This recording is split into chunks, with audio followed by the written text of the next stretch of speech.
Hello, in this video I'm gonna show you how to log out of your iCloud account on iPad Air 13 2024.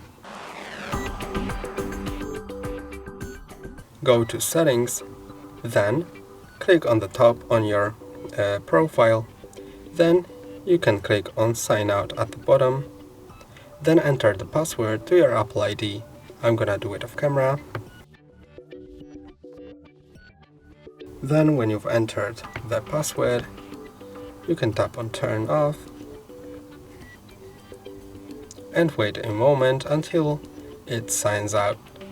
You also get this prompt: if you want to keep a copy of your data on this iPad, you can keep a copy of calendars, contacts, keychain and Safari.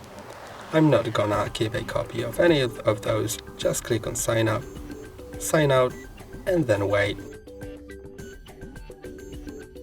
Now you're signed out. That's all for today. Don't forget to like and subscribe. See you next time.